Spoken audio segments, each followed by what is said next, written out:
नमस्कार, ये आकाशवाणी चंडीगढ़ है। अब आप चंदन शर्मा से प्रादेशिक समाचार सुनिए। पहले इस बुलेटिन के मुख्य समाचार। संसद का बजट सत्र आज राष्ट्रपति द्रौपदी मुर्मू के अभिभाषण के साथ शुरू हुआ। राष्ट्रपति ने कहा, विकसित भारत जी राम जी कानून भ्रष्टाचार और गबन को रोकने में सहायक होगा। प्रधानमंत्री नरेंद्र मोदी ने कहा, भारत यूरोपीय मुक्त व्यापार समझौता भारतीय पारंपरिक चिकित्सा सेवाओं को बढ़ावा देगा। मुख्यमंत्री नायब सिंह सैनी, ऊर्जा मंत्री अनिल विज और पर्यटन मंत्री अरविंद शर्मा ने महाराष्ट्र के उप मुख्यमंत्री अजित पवार के निधन पर दुख जताया। 39वां सूरजकुंड अंतर्राष्ट्रीय आत्मनिर्भर शिल्प महोत्सव 31 जनवरी को शुरू होगा और रोहतक की दादा Laxmichand state university of performing and visual arts के छात्रों द्वारा तैयार की गई फिल्म सृजन जयपुर इंटरनेशनल फिल्म फेस्टिवल के लिए चुनी गई। अब समाचार विस्तार से। संसद का बजट सत्र राष्ट्रपति द्रौपदी मुर्मू के दोनों सदनों की संयुक्त बैठक में अभिभाषण के साथ आज शुरू हो गया। राष्ट्रपति ने कहा कि ग्रामीण क्षेत्रों में रोजगार और विकास के लिए विकसित भारत जी राम जी कानून लागू किया गया है। उन्होंने कहा कि नए कानून के अंतर्गत गाँव में 125 दिनों के रोजगार की गारंटी सुनिश्चित की गई है। ये भ्रष्टाचार और गबन को रोकने में भी सहायक होगा। राष्ट्रपति द्रौपदी मुर्मू ने कहा कि सरकार के निरंतर प्रयासों से गत 11 वर्षों में सामाजिक सुरक्षा योजनाओं का लाभ पाने वाले देशवासियों की गिनती लगभग 4 गुना हो गई है। सबका साथ सबका विकास का विजन देश के हर नागरिक के जीवन में सकारात्मक प्रभाव ला रहा है। वर्ष 2014 की शुरुआत में सिर्फ 25 करोड़ नागरिकों तक की सोशल सिक्योरिटी की योजनाएं पहुंच पाती थी। सरकार के प्रयासों में निरंतरता की वजह से आज करीब 95 करोड़ भारतीयों को सोशल सिक्योरिटी का कवच मिला है। राष्ट्रपति ने कहा कि पिछले एक दशक में 25 करोड़ नागरिकों को गरीबी से बाहर निकाला गया। गरीबों को 32 लाख नए घर मिले हैं। पिछले एक दशक में गरीबों के 4 करोड़ पक्के घर बने। बीते एक वर्ष में 32 लाख नए घर गरीबों को मिले। जीवन मिशन के 5 वर्षों में 12.5 करोड़ नए परिवारों तक पाइप से पानी पहुंचाया गया है। उज्ज्वला योजना के माध्यम से अब तक 10 करोड़ से ज्यादा परिवारों को LPG कनेक्शंस मिले हैं। राष्ट्रपति ने कहा कि सरकार की सुदृढ़ नीतियों और पहलों के कारण देश में कृषि उत्पादन में तीव्र वृद्धि हुई है। उन्होंने विश्वास व्यक्त किया कि भारत इस दशक के अंत तक 500 गीगावाट नवीकरणीय ऊर्जा क्षमता का लक्ष्य भी निश्चित रूप से प्राप्त कर लेगा। राष्ट्रपति ने कहा कि ऑपरेशन सिंदूर ने आतंकवाद के खिलाफ दुनिया में भारत का कड़ा रुख पेश किया है। ऑपरेशन सिंदूर से विश्व ने भारतीय सेना का शौर्य और पराक्रम देखा। हमारे देश ने अपने संसाधनों के बल पर आतंकियों के अड्डे को ध्वस्त कर दिया है। मेरी सरकार ने कड़ा संदेश दिया है कि भारत पर किसी भी आतंकी हमले का जवाब दृढ़ और निर्णायक होगा। सिद्धू जोल समझौते को स्थगित किया जाना भी आतंकवाद के विरुद्ध हमारी लड़ाई का हिस्सा है। उन्होंने कहा कि 2025 में भारत का रक्षा उत्पादन 15 लाख करोड़ रुपए से अधिक हो गया है। प्रधानमंत्री नरेंद्र मोदी ने कहा कि समग्र स्वास्थ्य सेवाएं प्रदान करने के लिए देश में लगभग 12,000 आयुष स्वास्थ्य और कल्याण केंद्र स्थापित किए गए हैं। केरल के आर्य वैद्यशाला चैरिटेबल अस्पताल के शताब्दी समारोह को वर्चुअल माध्यम से संबोधित करते हुए श्री मोदी ने स्वास्थ्य के क्षेत्र में आयुर्वेद के योगदान और भूमिका की सराहना की।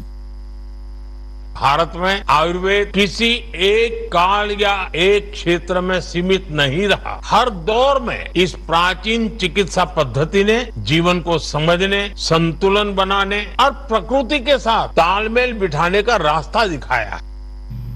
भारत यूरोपीय मुक्त व्यापार समझौते को ऐतिहासिक बताते हुए श्री मोदी ने कहा कि ये समझौता भारतीय पारंपरिक चिकित्सा सेवाओं और चिकित्सकों को बढ़ावा देगा। प्रादेशिक समाचार आकाशवाणी चंडीगढ़ से प्रसारित किए जा रहे हैं। हमारे बुलेटिनों और ताज़ा समाचारों के लिए आप हमारी वेबसाइट newsonair.gov.in पर लॉगिन कर सकते हैं। ये समाचार हमारे यूट्यूब चैनल और x handle Akashvani news Chandigarh पर भी उपलब्ध हैं। मुख्यमंत्री नायब सिंह सैनी ने महाराष्ट्र के उप मुख्यमंत्री अजित पवार के निधन पर दुख जताया है। मुख्यमंत्री ने कहा कि उनका निधन देश और विशेषकर महाराष्ट्र की राजनीति के लिए अपूरणीय क्षति है। ऊर्जा मंत्री अनिल विज ने भी उनके देहांत पर दुख का इजहार किया। कैबिनेट मंत्री डॉक्टर अरविंद शर्मा ने भी महाराष्ट्र के उप मुख्यमंत्री के विमान दुर्घटना में हुए असामयिक निधन पर भी गहरा दुख व्यक्त किया है। हरियाणा के ऊर्जा मंत्री अनिल विज ने कहा है कि विकसित भारत जी राम जी योजना श्रमिकों के हित में है। उन्होंने कहा कि नए कानून में मनरेगा की कमियों को दूर किया गया है और पारदर्शिता बढ़ाकर भ्रष्टाचार पर लगाम लगाई गई है।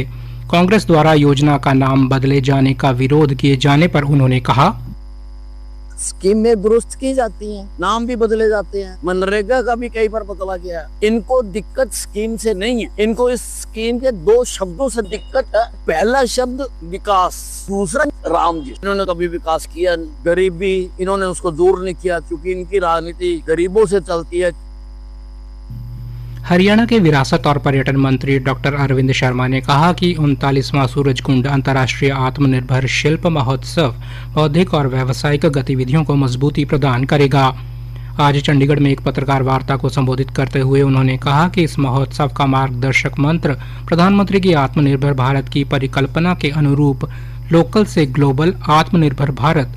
डॉक्टर अरविंद शर्मा ने बताया कि उपराष्ट्रपति सीपी राधाकृष्णन 31 जनवरी को सूरजकुंड में इस शिल्प महोत्सव का उद्घाटन करेंगे, जबकि केंद्रीय पर्यटन मंत्री गजेंद्र सिंह शेखावत और मुख्यमंत्री नायब सिंह सैनी विशिष्ट अतिथि के रूप में शामिल होंगे। उन्होंने बताया कि इस 16 दिवसीय महोत्सव का समापन 15 फरवरी को होगा। समापन समारोह में राज्यपाल प्रोफेसर असीम कुमार घोष मुख्य अतिथि के रूप में शिरकत करेंगे। हरियाणा की सिंचाई एवं जल संसाधन मंत्री श्रीमती श्रुति चौधरी ने आगामी बजट को लेकर सिंचाई एवं जल संसाधन विभाग के वरिष्ठ अधिकारियों के साथ बैठक की। बैठक में विभाग द्वारा अब तक किए गए कार्यों, बजट के उपयोग और भविष्य की योजनाओं पर विस्तार चर्चा की गई।